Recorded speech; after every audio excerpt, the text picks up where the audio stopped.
What a lot of people don't understand is that these consulting firms get hired often for like cover your ass or emotional support. Do you worry that AI might eventually replace consulting? I don't care now. I don't have a job in consulting. You don't do that. The value is not in the grinding of moving boxes around on a PowerPoint slide. That is not valuable. Yeah. The value is in the thinking.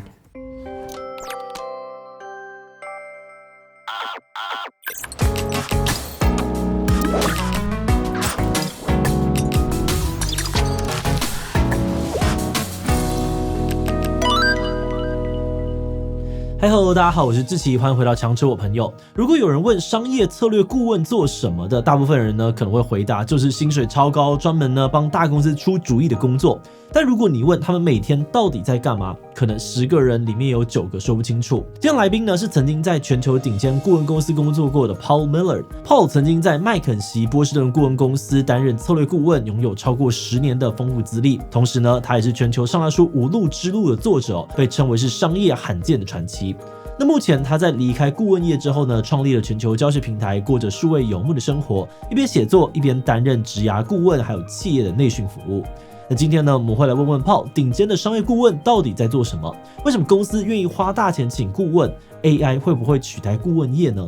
在职场上，你是否常常觉得不会分析问题，想法说不清楚，报告抓不到重点呢？待会麦肯锡波士顿顾问公司的策略顾问 Paul Miller 把他10年的思考经验浓缩成一套你也能够用的分析系统。他的课程呢会带你从问题的定义啊、资讯整合，再到怎么样说服别人，完整走过顶尖顾问的思考流程，提升你的职场竞争力。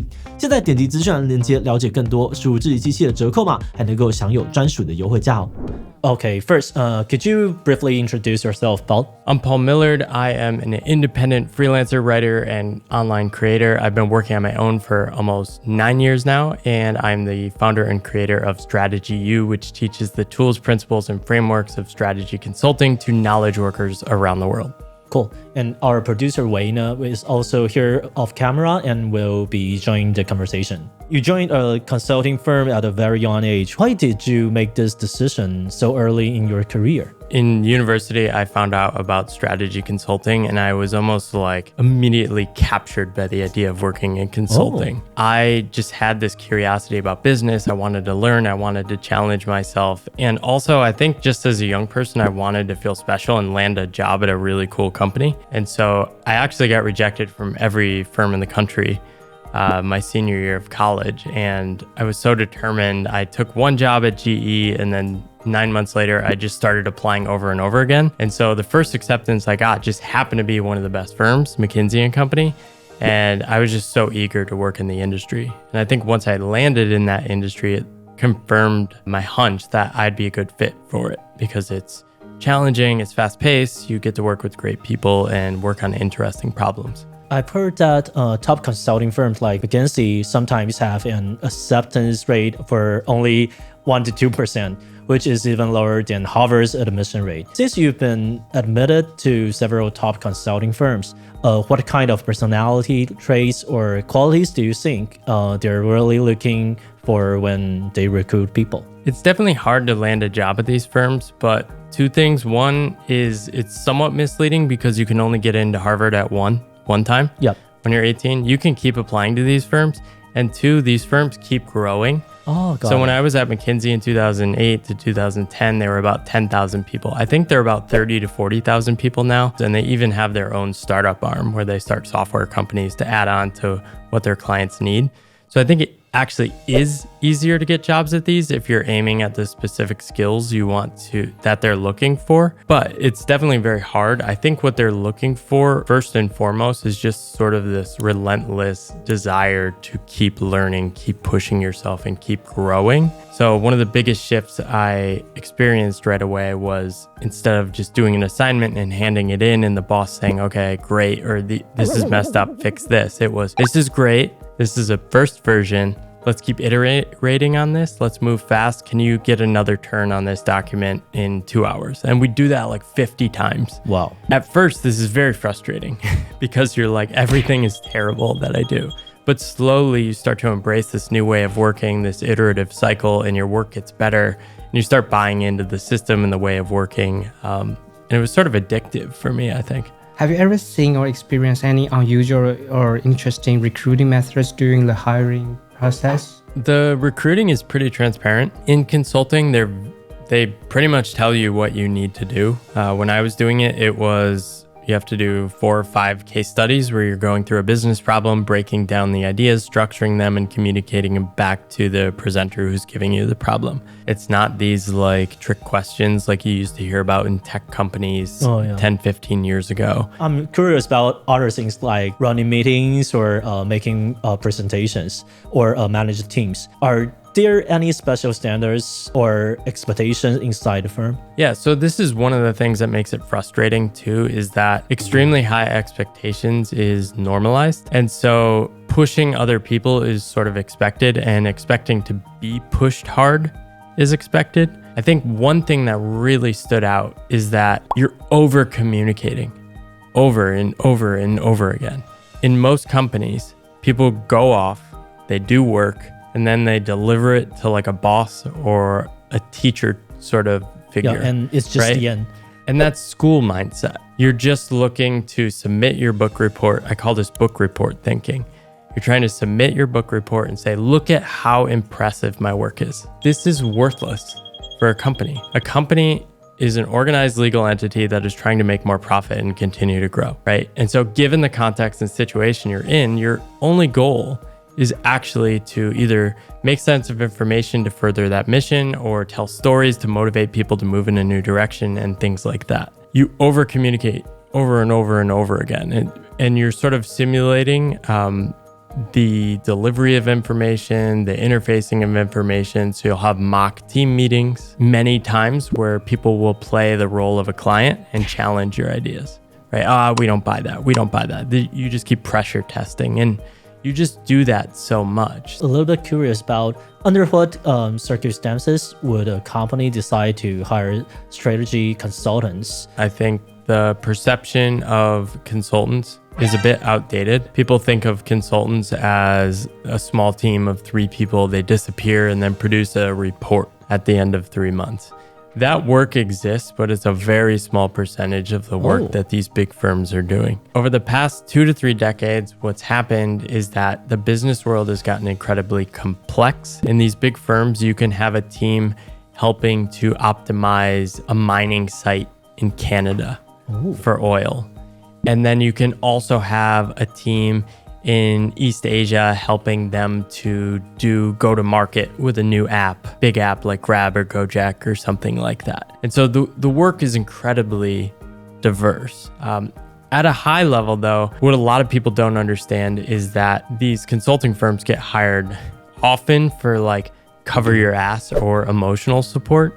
And so these are grown businessmen, often men, unfortunately, mostly men at the top of business, at the top of companies. Need the emotional care. They want the hand-holding, right? You're about to bet the company and buy a company for $2 billion.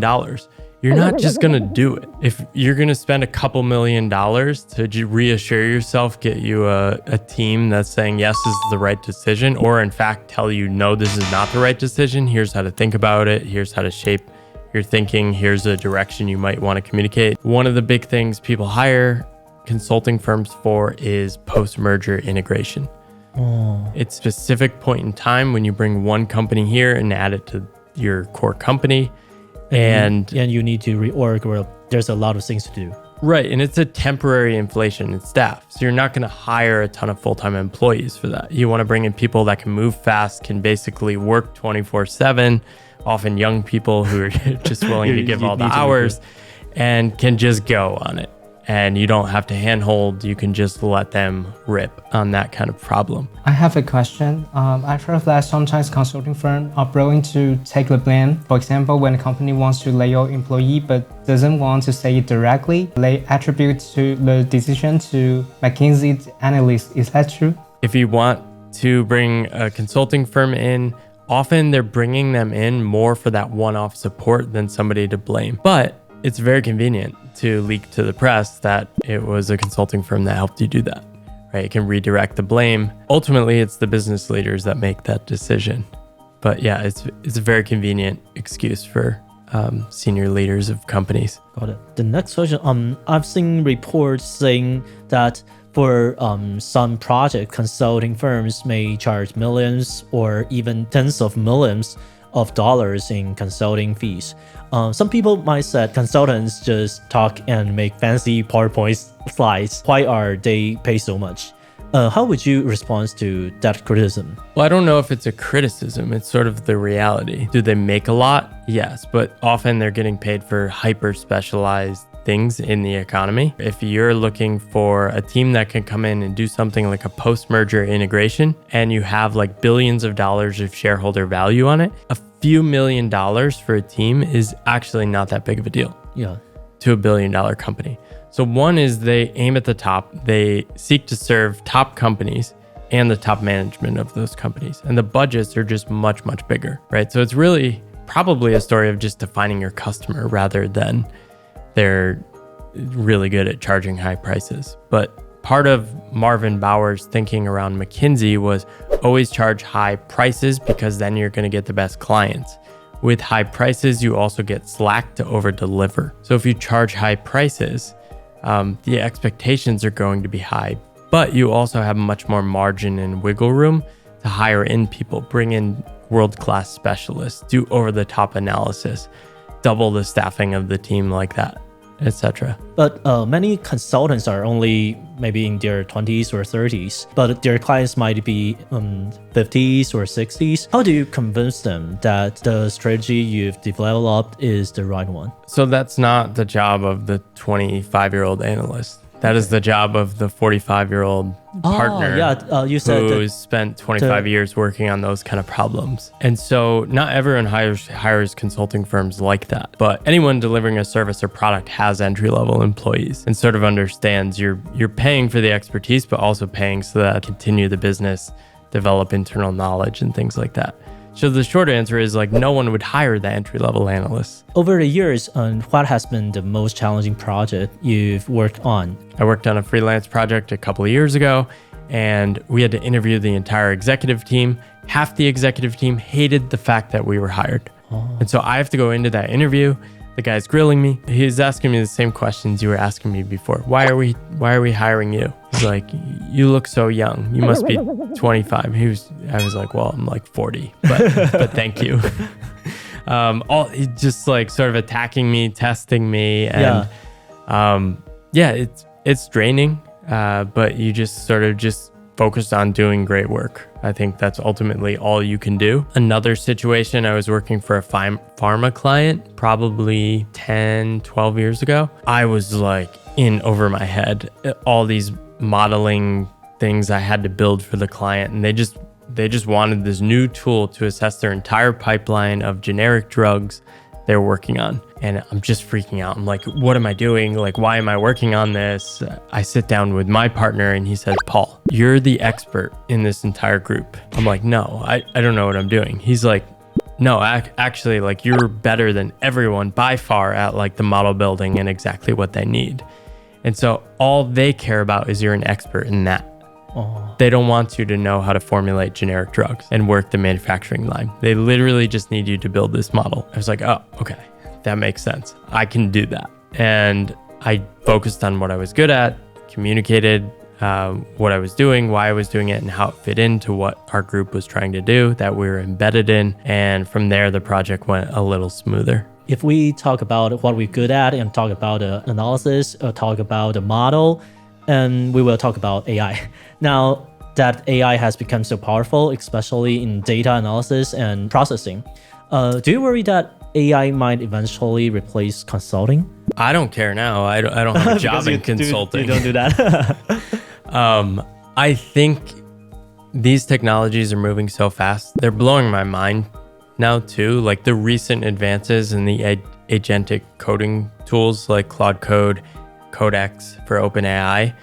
These tools are incredibly powerful. One thing I recently did is I basically built a skill, they call it in Claude, of all the tools and skills I teach in my courses and all the lessons in my writing. I built this skill and I use it as a presentation strategist. And I can give it a bunch of raw information and a bunch of guidance, and it can essentially build the presentation for me. This was really bizarre the first time I did it because the output was, I can do really, better still. But it just takes a little bit of time. But it is better than 90% of the people I've taught and coached. I didn't know how to react to this at first. I think a couple things. One is the value is not in the grinding of moving boxes around on a PowerPoint slide. That is not valuable. Yeah. The value is in the thinking. The thinking and the deliberate practice and the hands-on work and that reps. That's how you get that intrinsic understanding and that tacit knowledge that is hard to explain. And so I've gone through these complex projects of making sense of information so many times that I can sort of like feel how a project's going to feel. I know how it's going to flow. I know some of the roadblocks that are going to come. I know the challenges of communicating in different environments. That's the stuff you still can't teach. Now, the question of like, will it take way less people to do this kind of work? As we are working now, yes. But if you think about a job like, or even a consultant, back in the 1980s, do you know how consultants made slides? I don't know. Hand draw them. Then they had a graphics team. They take the hand drawing, they redo it, and then they make these lamination sheets. Oh. Do you know the overhead projectors? Yeah. Yeah. So manually, one by one. And so you could only get one rep, right? So you had to get it right the first time and you couldn't create that much stuff.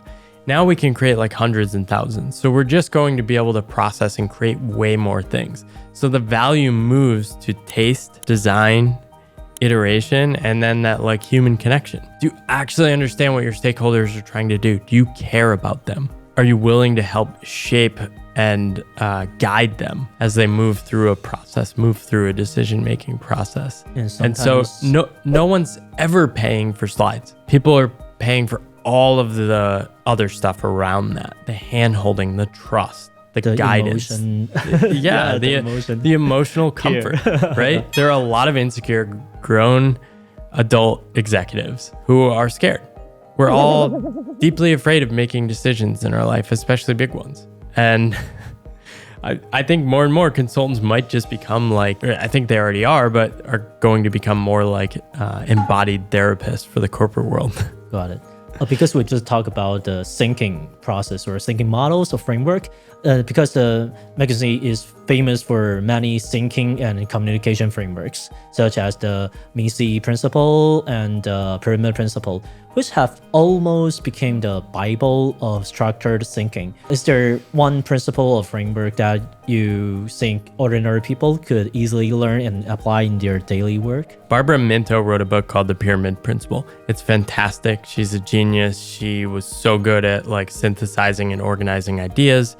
A lot of her work was focused on writing in memos because creating slides and visuals was so hard when she was doing it in the 60s and 70s. But what's happened is that the other side of technology and creation becoming cheap is that people just create tons of it. Yeah. And I call this default slide syndrome. You open up PowerPoint, everyone's seen it, you fill out overview, and then you just list a bunch of stuff as you're just filling out the template. These slides are not valuable. And so you can use pyramid principle to get to the point. The pyramid principle says, take the raw information, process it, turn your information into insight, and then communicate just those insights. But no one does this. Every company I work with, no one does it. They say, we're pretty good at slides. I look at their slides. No one's communicating the insights. Everyone's just dumping information because we just work on computers. We take information from source A and dump it to source B. Pyramid principle says, group the ideas, synthesize it, get to the main ideas, and then communicate those insight level ideas first. And sometimes if they do a lot of slides, they will lose the actions and the core value that you need to do. And now that you've been away from consulting for a while, looking back, what's the most important mindset or lesson that your consulting experience left you with? I think it's this idea of sort of hypothesis first thinking, which is that most people approach knowledge work with the idea that we already know what we think. In consulting, everything is a question. So every exploration, every analysis, everything you're doing is a question of saying, can we do this? And then you embark on a relentless search for information to actually disprove it. This is essentially the scientific method, right? You come up with a hypothesis and then you try to disprove it. You're not trying to prove that it is true. You're trying to find data that says actually what you think is wrong, is possible, is wrong. And then you can eliminate that and then fine tune your thinking to the remaining possible hypotheses. So you can say something like, I think we can grow market share by 10%. Okay, what are the analysis and research we can do to see if that's true? Then you might do research and say, if we grew 10%, that's bigger than all the people in the world or something like that. So it's impossible, right? So then you have to adjust your hypothesis. You come up with a new question. We want to grow the market share by 8% or something, right? And then from there, you're doing research and you're saying, yes, this is possible if you do ABC actions. And then you flip it. This is the pyramid principle. You say, we can grow 8%. We can get there by doing ABC. And so the hypothesis first thinking sort of ties with the pyramid principle. So you're defining a problem, you're coming up with questions, you're doing the analysis and research. You take the research and then you get to the insights. And those insights are what's possible, what you're communicating to your audience. I heard that you recently organized many years of your experience into an online courses to teach strategic thinking. What makes this course different from other business courses? I think what I found over and over again is I teach people in companies and people take my course and they say the same thing. I was exposed to these ideas many times, or I had the book about this topic, or I sat through seminars where I looked at really extensive slides about these tools and frameworks. Yours is the first where it's actually explained in simple terms and immediately pushes me to practice and apply the skills. That is the only goal. I don't care about being impressive or fancy or having the most information. I literally want people to learn these tools and skills because it was so transformative for me to go from a big corporate environment to working at consulting and learning these tools. And I approach it in the same way. I've rebuilt the course a few times and I'm always just learning from clients and sort of re-injecting, okay, what actually works? And so that's what I'm trying to do with the course. In your course, are there any concepts or methods that ordinary office workers could start practicing in their everyday work? I think one of the big shifts that I would encourage people to make is shifting from that completion of work mindset to this iterative process mindset. And in the course, I talk about a consulting process, which can be applied to any sort of knowledge work, any creative work. I literally wrote my books, both my books, using this same approach, which is a shift between a top-down mode. This is when you're structuring things, outlining things, seeing the high-level picture, coming up with the hypotheses, and a bottom-up mode. Bottom-up mode is when you're digging into the data, you're analyzing things, you're like exploring rabbit holes and seeing what the information tells you, and then you synthesize that up to like insights, and then you say, okay, are these insights at a top-down level? Do they make sense? Do we need to go back and get more information? Then you're literally just going back and forth between these two modes. Most people have a tendency, they tend to be a bottom-up person. These people love spreadsheets. They might also be lawyers who just love digging through the minutia of detailed information. Top-down thinkers love the vision, love the story. And when these two work together in environments, they often clash. So one of the things I often do in my corporate workshops is have people self-identify. And it's always about 50-50 unless I'm working with a finance team, then most of them are bottom-up preference. And seeing, okay, who are the people I can work with in my company who think in different ways?